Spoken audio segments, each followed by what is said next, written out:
নওজওয়ানেরা মন দিয়ে আলোচনা শুনেন, বোঝার চেষ্টা করেন। এর পূর্বে অনেকবার এসেছি, আবারও আসলাম। এই জমিনে যতদিন আল্লাহ বাঁচিয়ে রাখবে, আল্লাহ নবীর দ্বীন ইসলামের কাজ করে যাব, আল্লাহর পক্ষে কথা বলে যাব।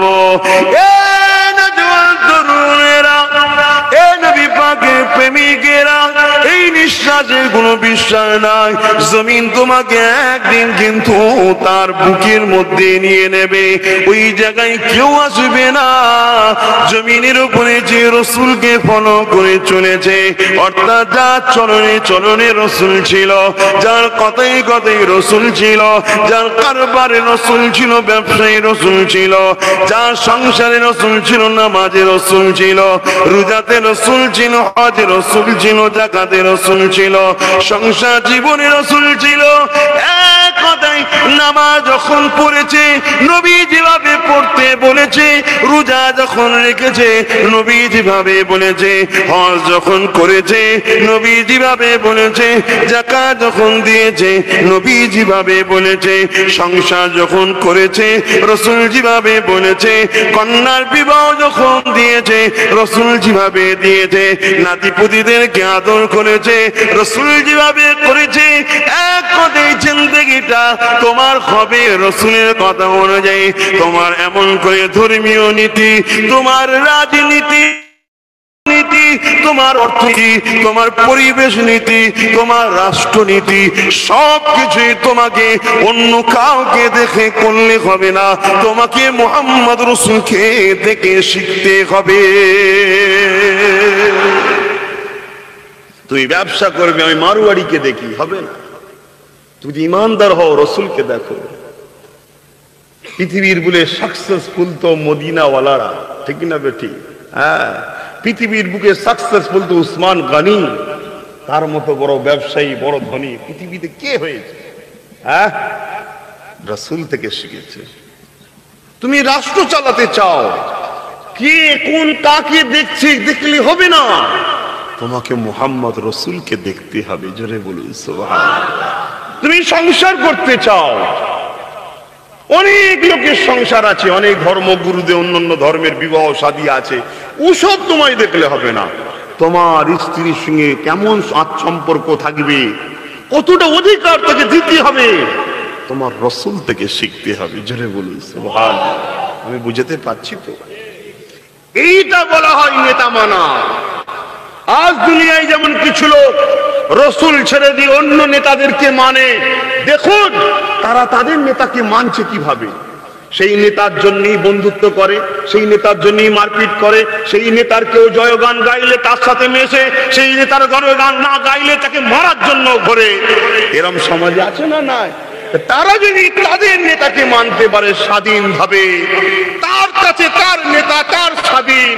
তুমি যদি ইমানদার হও, তোমার নেতা যদি মুহাম্মদ রাসূল হয়, তাহলে তুমি কেন স্বাধীনভাবে বুক ফুলিয়ে বলতে পারছো না যে মুহাম্মদ রাসূলের গোলাম?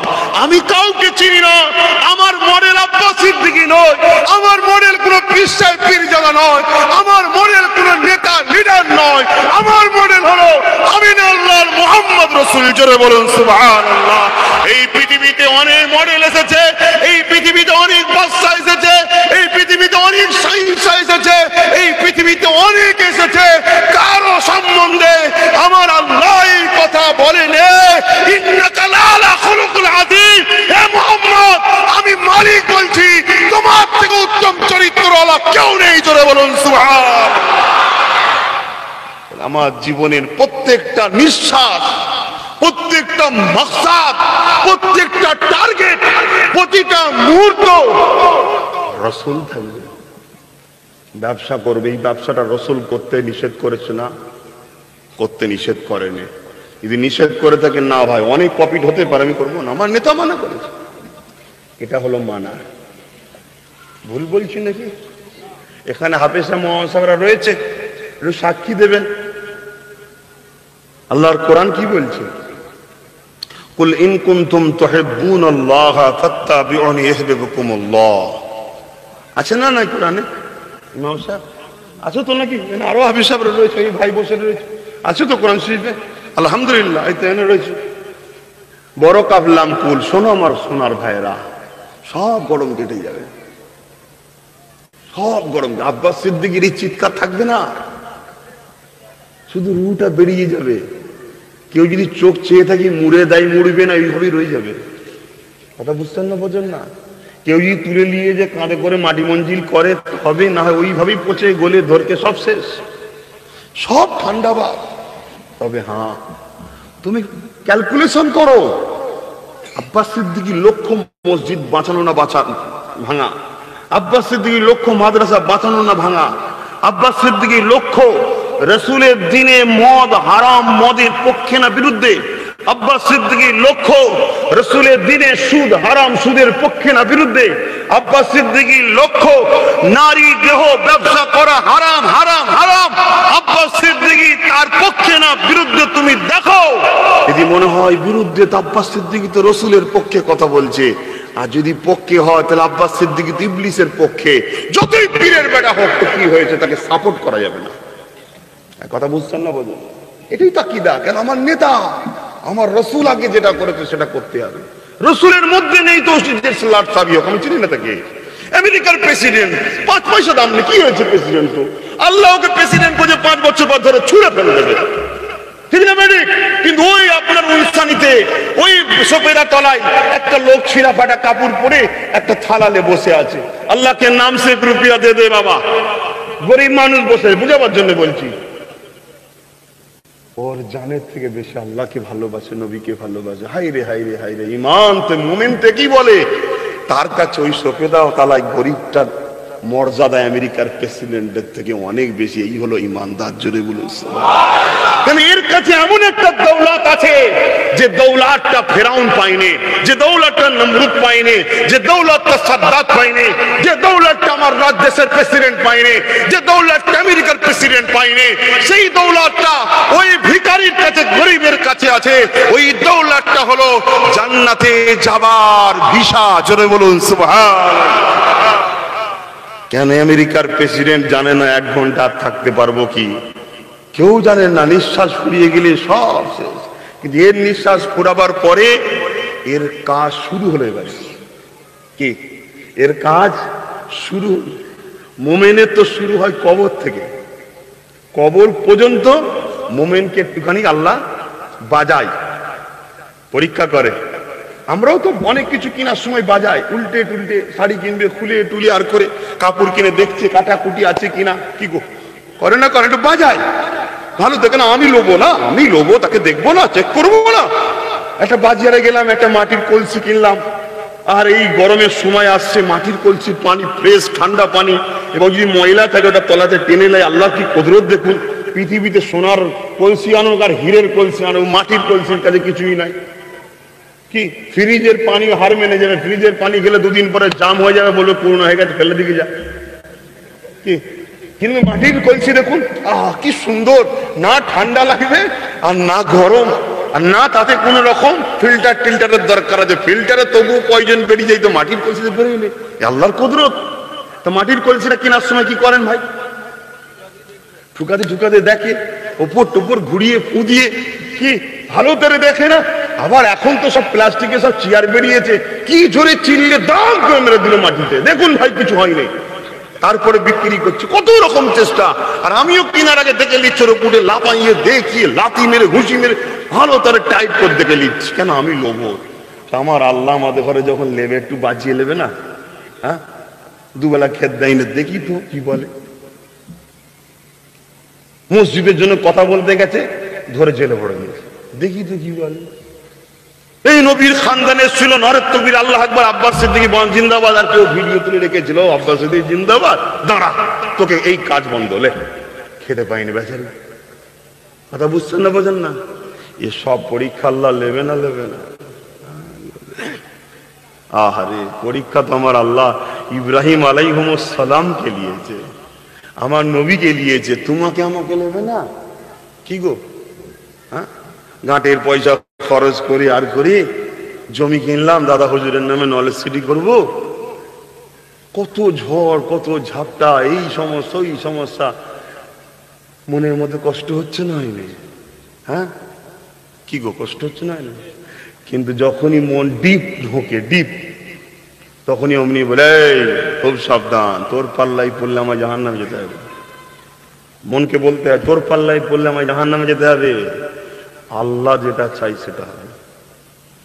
কথা বুঝাচ্ছ না? নাই যদি আমার আল্লাহ বলে তোকে দেবো না, করতে পারবো না, তোকে এতদিন পরে দেবো, ততদিনই পরও হবে, আগেও হবে না, পরও হবে না। পৃথিবী সবাই এক হয়ে গেল, আল্লাহ যদি বলে এতদিন পরে দেবো, তোকে রুখতে পারবেও না। এটাই তো পরীক্ষা যে বান্দা আমার ফায়সালার উপরে রাজি কিনা। আব্বাজান হযরত ইব্রাহিম আলাইহিস সালামের একটা কথা বলি, এ যুবকেরা, তরুণেরা, বাপেরা, আব্বাজান হযরত ইব্রাহিম আলাইহিস সালামকে আল্লাহ পাক পরীক্ষা নিয়েছিলেন। কি পরীক্ষা নিয়েছিলেন? দুনিয়ায় সংসার জীবন হয়ে গেছে 60 বছরের বেশি, একটা আল্লাহ সন্তান দেয়নি। কোটি কোটি টাকা, এমন দুনিয়ায় লোক আছে একটাও ছেলে নেই, ভ্যান চালিয়ে খায়, 7-8টা ছেলে আছে না? না, ডাক্তার দেখি, হাত দেখি, হেপিয়ে দেখি, লাখ লাখ টাকা খরচ, এখানে পরীক্ষা, ওখানে পরীক্ষা, চেন্নাই, ফ্রান্সে, লন্ডনে, ছেলেই হচ্ছে না। আছে না? না, পরীক্ষা। আবার অপর দিকে দেখুন, বেচারি ভ্যান চালিয়ে খায়, 200-300 টাকা ইনকাম, 5টা 6টা 7টা ছেলে। ওকে পরীক্ষা হচ্ছে ছেলে দিয়ে কে না দিয়ে।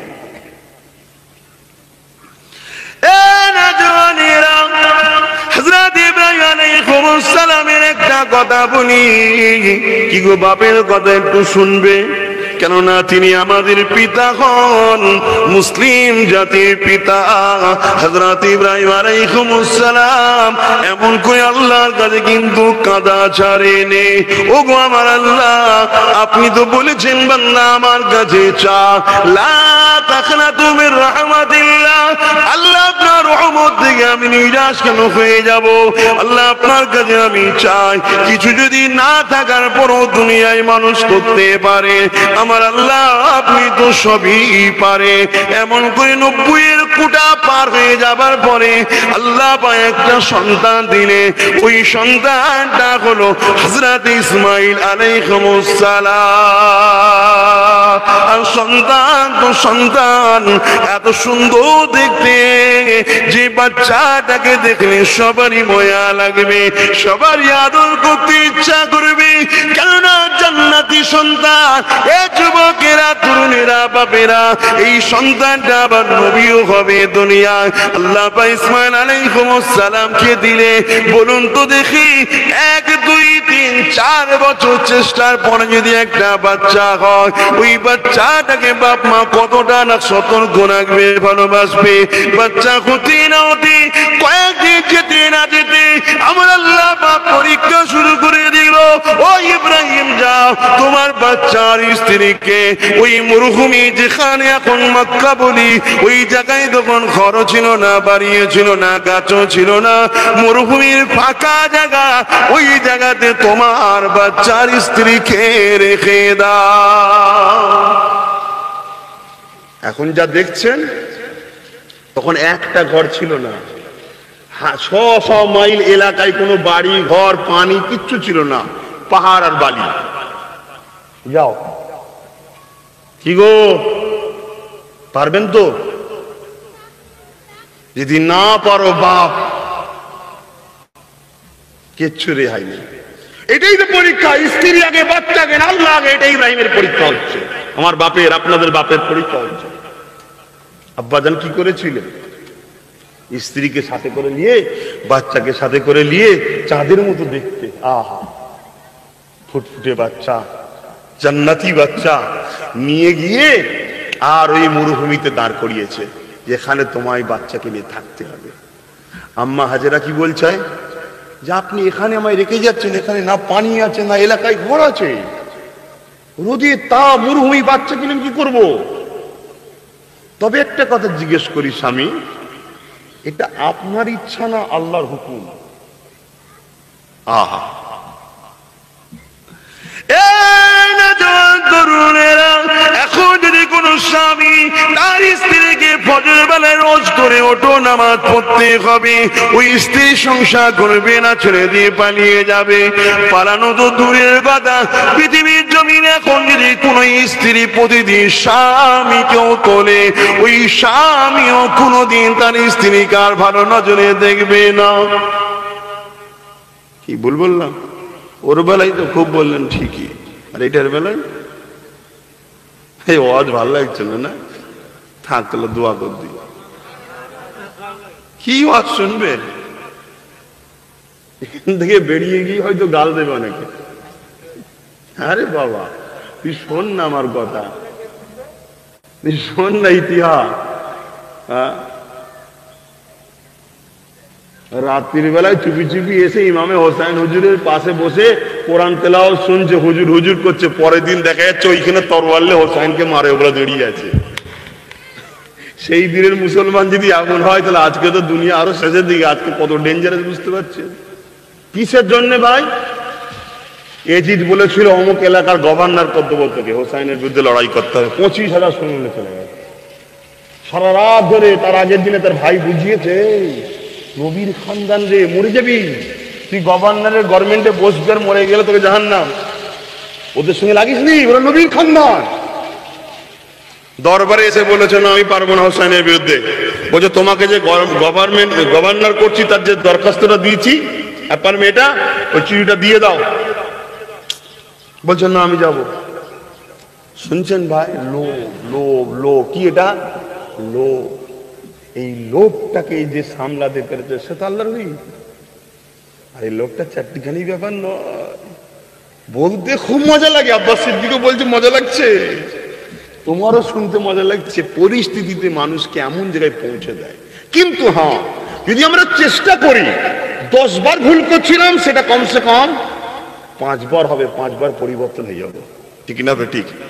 আগামী দিন দেখবেন 10 বারই আর ভুল হচ্ছে না, কিন্তু আমরা চেষ্টা করছি না। তো চেষ্টা করুন একটু নিজের নফসের সঙ্গে লড়াই করা। নফস বলবে, নফস বলবে, কথা বুঝে আসছে? দেখ রে বাবা কার বাচ্চা কাঁদছে, দেখ রে বাবা। হা আল্লাহ রাসূল বাচ্চাদেরকে খুব পছন্দ করতেন, আর ফুলকে আর খুশবুকে রাসূল পছন্দ করতেন। জোরে বলুন সুবহানাল্লাহ। এই যে দেখবেন আমার অমুসলিম ভাইয়েরা, বিশেষ করে হিন্দু ভাইদের দেখবেন বাড়িতে গেলে কত সুন্দর, বাড়ির সামনেটা ফুলের বাগান থাকে, ছোট্ট জায়গার উপরে বাড়ি, ফুলের বাগান দেখবেন। অ্যাকচুয়ালি কিন্তু এই সিস্টেমটা আমার রাসূল পছন্দ করেছেন। জোরে বলুন সুবহানাল্লাহ। ফুলকে রাসূল, কিন্তু আমরা আজকাল ছেড়ে দিয়েছি। দেখুন তারা আজকে কত সুন্দর তার বাগ বাগিচা তৈরি করছে, আর আমরা কি করেছি? ঘর, বাপরে বাপ, 10 কোটি টাকাতে ঘর করেছে, বাথরুমে ঢুকে দেখছে পুরো দিয়ালমাই তেরঙ্গাটি। হেসো না, বাস্তব তো নাকি? হ্যাঁ বাস্তব তো নাকি?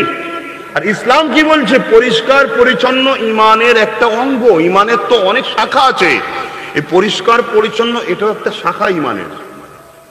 কিন্তু আমরা কি করছি দেখে এগোচ্ছি। ভাই আমার রাখো না, ভাই দুনিয়াদারি ছেড়ে দাও, নিঃশ্বাস ফুরিয়ে গেলে কেউ চিনবে না, কেউ চিনবে না।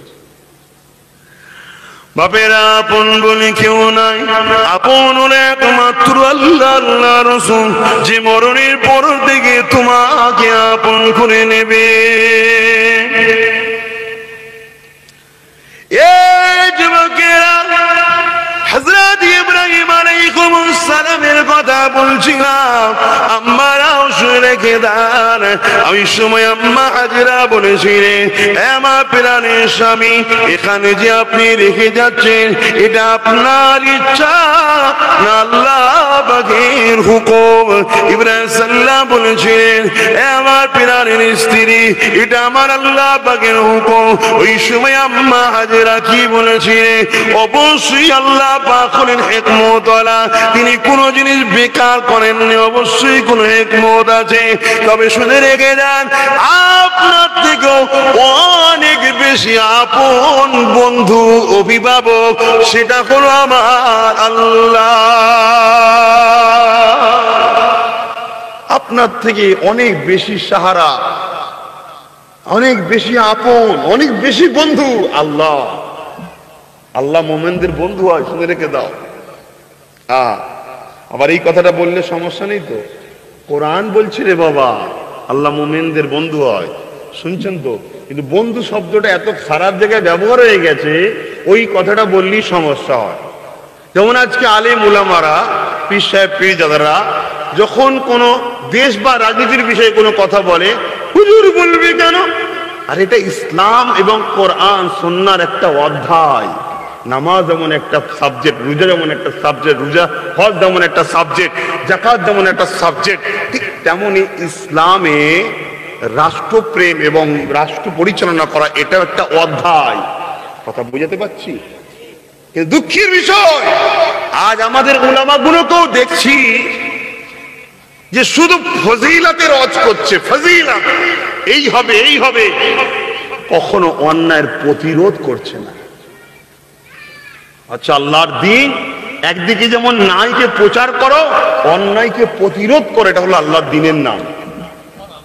আজ যদি সবাই উলামারা অন্যায়ের প্রতিরোধ করত, যে নারী মায়ের জাত, তাদেরকে লাইসেন্স দিয়ে শরীর বিক্রি করার জন্য নোংরা জায়গায় পাঠানো যাবে না, সমস্ত উলামারা যদি প্রতিরোধ করত, তাহলে এই সমাজ বাঁচত। কথা বুঝছেন না? বললেন যাক বাবা, বেশি বুঝিয়ে আর লাভ নেই, কেন গজব আসার সময় হয়ে গেছে। বেশি না, 2-3 বছর পর সব বুঝতে পেরে যাবে, হাড়ে হাড়ে তোমরা বুঝবে। যদি বলেন আপনি বুঝবেন না, হাই দেখেন কানার কি বারাত কি বা দিন, কানার কি বারাত কি বা দিন, আমি তো এখনো হাড়ে হাড়ে বুঝছি রে বাবা। আর কালকে নতুন করে কি বুঝবো? যে লোকটা রোজ শুকিয়ে থাকে, দুনিয়ায় যদি খরা হয় ওই লোকটার কোনো অসুবিধা আছে? ও তো খরার আগে থেকে শুকিয়ে ছিল। কিন্তু যে লোকটা দুনিয়ার লোকের লুটে এই পর্যন্ত রোজ খেত, ওর কি দশা হবে সেটা শুধু ভাবছি আমি। কথা বুঝছেন না? বোঝেন না? হ্যাঁ, যে রোজ ন্যায়ের পক্ষে কথা বলার জন্য গাল খায়, হুমকি খায়, থানায় যায়, ভাই তাকে নিয়ে তো সমস্যা নেই, ওর তো লাইন রোজ হচ্ছে। কিন্তু যে লোকটা পাওয়ারের জোরে, টাকার জোরে মস্তানি করে বেড়াচ্ছিল, ও যখন কালকে বেড়ি পড়িয়ে নিয়ে যাওয়া হবে, ওইটা দেখে আশ্চর্যের বিষয় না? ওইটা বুঝে যাচ্ছে। আব্বা জান হযরত ইব্রাহিম আলাইহিস সালাম এইভাবে আম্মা জানকে রেখে দিয়ে চলে এলো। বাপেরা, পৃথিবীর জমিনে যে পরীক্ষা নবী আলাইহিস সালামদেরকে আল্লাহ নিয়েছে, ওই পরীক্ষা যদি আমাদেরকে নাই, ঈমান বাঁচানো বড় মুশকিল হয়ে যাবে। এ যুবকেরা, তরুণীরা, বাপেরা, হযরত ইব্রাহিম আলাইহিস সালাম এইভাবে একটা বছর কেটে যায়। আল্লাহ পাক কখনোই ইজাজতটা দেয়নি যে তুমি তোমার স্ত্রীর কাছে যাবে। এক বছর হয়ে যাবার পরে আল্লাহ পাক ইজাজতটা দিল, আপনি যান, দূর থেকে বাচ্চাকে দেখবেন, কাছে যাবেন না। আরে পরীক্ষা কাকে বলে দেখো, দূর থেকে উটের পিঠে, ঘোড়ার পিঠে বসে দূর থেকে বাচ্চা চলতে লেগেছে, আর ইব্রাহিম আলাইহিস সালাম দূর থেকে দেখতে লেগেছে। একবারও ঘোড়া থেকে নামলো না, আর যতক্ষণ সময় দিয়েছিল ততক্ষণ দাঁড়িয়ে দাঁড়িয়ে দেখলো। আল্লাহ পাকের হুকুম হয়ে গেল, এ যুবকের আবার সঙ্গে সঙ্গে ফিরে এলো। এই পৃথিবীর জমিনে বলুন তো দেখি, এইভাবে আল্লাহকে রাজি করতে কি পারবেন? বুঝতে পারছেন মাইকের আওয়াজ? 1 বছর, হাজার চেষ্টা করে 90 বছর পরে একটা বাচ্চা, 90 বছর বয়সের পর, তাকে আবার সেই বাচ্চা যার পুরো শরীর থেকে নূর চমকাচ্ছে রেখে দিয়ে এসেছে। 1 বছর পর যদি ইজাজত হয়েছে, কাছে যেতে পারবে না, দূর থেকে দেখছে। শুনছেন ভাই, কি পরীক্ষা বুঝছেন? আল্লাহ বাজাচ্ছে, তোমায় আমায় বাজাবে না?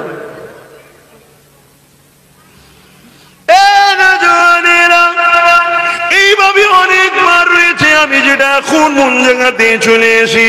এইবারে আল্লাহ বা হুকুম করে দিল, এই ইব্রাহিম, তোমার বাচ্চাকে আমি আল্লাহ আমার রাস্তায় কুরবানি করে দাও। এমন সময় ইসমাইল আলাইহিস সালামকে সাজিয়ে গুজিয়ে নিয়ে আম্মা হাজেরার কাছ থেকে বিদায় নিয়ে চলে যেতে লেগেছে। এমন করে ইবলিস শয়তান চলে এলো, আম্মা হাজেরাকে ধোঁকা দিতে লাগলো। এ হাজেরা রে, তুমি কি জানো তোমার বাচ্চাকে কোথায় নিয়ে নিয়ে যেতে লেগেছে। ওই সময় বলছে, না জানি না তোমার বাচ্চাকে ইব্রাহিম জবা করতে নিয়ে যেতে লেগেছে। আম্মা হাজেরা বলেছিল, বাপ কখনো ছেলেকে কি জবাই করে? এ হাজেরা রে, তোমার ইব্রাহিম এটা আল্লাহর পক্ষ থেকে হুকুম। ওই সময় মা, তোমা দেখুন কেমন মা কি বলেছিল, এই ইবলিস রেখে দে, তোকে আমি চিনতে পেরে গেছি, ধোঁকা দিতে এসেছি।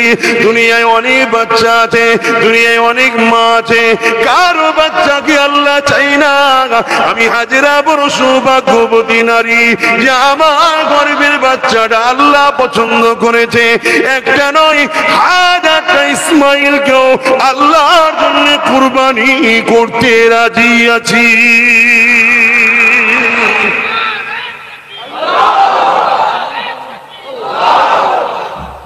আবার কারো শুকনো দরদ হচ্ছে না তো কি মারে? হ্যাঁ, আরে আল্লাহ থেকে আপন কেউ আছে? হ্যাঁ, আমার দিকে দেখছেন তো না এই দিকে দেখছেন? শুকরিয়া আদায় করো যে ওটা তুমি নয়। পারে আল্লাহ, পারে। বহু ছেলে এসছে এরকম করছে, কি হয়েছিল? বলছে আপনার বিষয়ে কি বলেছিল, তারপর থেকে ঢিলে হয়ে গেছে।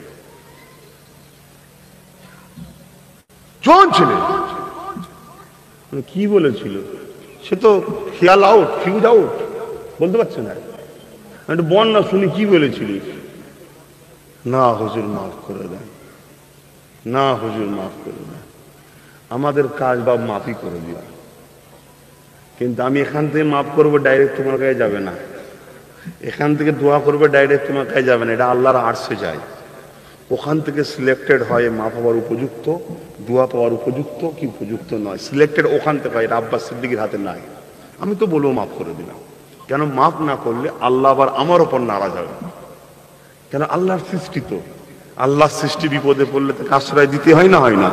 তা বিপদে পড়েছে, বেচারি মাফ চেয়েছে, মাফ করতেই হবে, আমরা মাফ করে দিই। কিন্তু বাপ তিনি তো জানেন কি হবে, কে? তিনি তো জানেন। অনেকে দেখবেন হজ করতে যাওয়ার আগে সোশ্যাল মিডিয়ায় ছাড়ে, আমি অমোঘ হজ করতে যাচ্ছি, যদি কারো কিছু করে থাকি আর করে থাকি আল্লাহর রাস্তায় মাফ করে দেয়। তো সরকারি মাফ চাওয়া ভাই, হবে না। সেই লোকটাকে যেতে হবে, যে বলতে হবে ভাই আপনাকে এই বলে আমি গাল দিয়েছিলাম, বা আপনার এই জায়গাটা আমি মেরে নিয়েছি, বা আপনার এত টাকা আমি ঝেড়েছি, বা আপনার সম্বন্ধে এই মন্তব্য করেছিলাম, আপনি আমাকে আল্লাহর রাস্তায় মাফ করুন। পুরো বলতে হবে। যদি লোক সমাজে সে বলে থাকে কারো বিষয়ে, লোক সমাজে তাকে যে মাফ চাইতে হবে। ভাই শুনছেন তো? ওকে ওর মতো দাও, ভালোবাসে, এখানে আশ্রয় পাই বলেই তো করছে। যদি জানতো হুজুর আশ্রয় দেবেন ব্যস্ত নাকি, তো সবই বোঝে। কথা বুঝে আসছে না?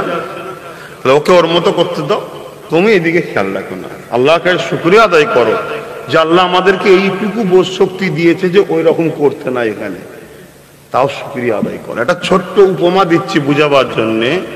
ভাই আমরা টাকা ইনকাম করতে গিয়ে নামাজ, রোজা, মা বাপের খেদমত, স্ত্রী ভালোবাসা, স্ত্রীকে সময় দেওয়া, সবকিছু ছেড়ে দিয়ে বসে আছি। ভুল বলছি? বাচ্চাকে ভালোবাসা, বাচ্চার সঙ্গে সময় দেওয়া, বাচ্চার সঙ্গে সময় দিতে হয় জানেন?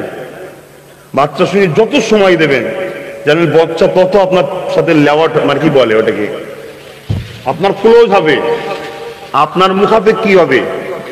আর একটা কথা বলে দিই, বিশেষ করে যুবকগুলো তো মসজিদে যাবে, আল্লাহু আলাম, আল্লাহ ভালো জানে, কমসে কম দাদা গুণ আর নানা গুণ, নাতি পুতা গুণকে মসজিদে নিয়ে যাও। এখন থেকে যখনই যাবে বাচ্চাটা হাতটা ধরে মসজিদে নিয়ে যাও। ওই বাচ্চাটাকে নিয়ে যাবে না যে বাচ্চাটা এতটুকু জ্ঞান নেই যে কাপড়ে পেশাব করতে হয়, নেই, কাপড়ে পেশাব করে ফেলবে, ওই বাচ্চাটাকে নিয়ে যাবে না। পেশাব ফেলে যেন বলতে পারে, বা বাইরে গিয়ে পেশাব করতে এটুকু জানে। এই বয়সের বাচ্চা হয়ে গেলেই মসজিদে নিয়ে যাও। 6 বছর বয়সে, 7 বছর বয়সে, 8 বছর বয়সে, 9 বছর বয়সে, 4 বছর যাচ্ছে, 10 বছর পরে থেকে আর তোমায় নিয়ে যেতে হবে না। ও দেখবে তোমায় বলবে না না সময় হয়ে গেছে। আর এই যে সিলসিলা চলতে থাকবে, ও যতদিন বাঁচবে, ঠিক নামাজের সময় এলে ও দিল চাইবে কিছু একটা কাজ আমার এই সময় আছে, করতে হবে, অটোমেটিক দেখবে মসজিদে যাচ্ছে। জোরে বলুন সুবহানাল্লাহ। তাহলে আমাদের বাচ্চাগুলো নামাজি হবে, আল্লাহকে রুকু দেবে, সেজদা দেবে, আবার কারবার ব্যবসা বাণিজ্য করলো, দুনিয়াও করলো, আখিরাতও করলো, জান্নাত চলে গেল। এই বাচ্চাগুলোকে নিয়ে যাবে। এবার যদি বলো যে মসজিদে গিয়ে হয়তো ঝগড়া করে, মারপিট করে, যা খুশি করুক, গুনাহ তো নেই, তোমার অত টেনশন কেন? হ্যাঁ, আমরা নামাজ পড়ি, ঘাড়ে উঠে বলে কি হয়েছে, লাফালাফি করুক, ঘাড়ে উঠুক, ছুটুক, যা খুশি করুক, গুনাহ তো নেই। কথা বুঝে আসছে না? তোমার অত টেনশন কিসের? আহারে, আমার রাসূল যখন সিজদায় পড়তো, হাসান হোসেনকে নবীর পিঠে উঠে বসে পড়তো, আর নবী পাক সাল্লাল্লাহু আলাইহি ওয়াসাল্লামের বাবরি চুল ছিল। আজানটা হয়ে যায়, জামাত কটায়? 4:10।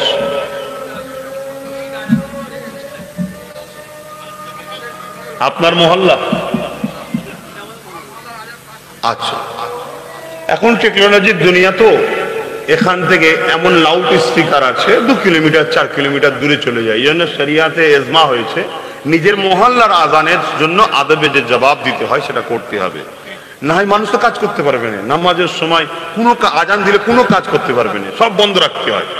এখন যদি একটা 4 কিলোমিটার এলাকার মধ্যে নানা করে 10টা মসজিদ হয়ে যাবে, কি 10টা মসজিদে দেখা যাচ্ছে 10 টাইম, তাহলে আপনি কাজ করবেন কখন? এই জন্য শরিয়াতে এই এজমা হয়েছে যে নিজের মহল্লা যেটা আছে সেই মহল্লার আজানের আপনাকে দিতে হবে। অর্থাৎ এই মহল্লা যখন আজান হবে তখন বন্ধ রাখবো, আর মাইকগুলো বন্ধ রাখেন। হ্যাঁ, 4:15 নামাজ, আমি 4টে বন্ধ করবো। কথা বুঝে আসছে? তা আমি যে কথা বলছিলাম, কি কথা বলতে গিয়ে যেন চলে গেলাম। হ্যাঁ, রাসূল পাক সাল্লাল্লাহু আলাইহি ওয়াসাল্লামের বাবরি চুল ছিল। ইমামে হাসান হোসেন পিঠে বসে আর নানা চুলকে মজবুত করে ধরতো, ধরে চুপ করে বসে থাকতো।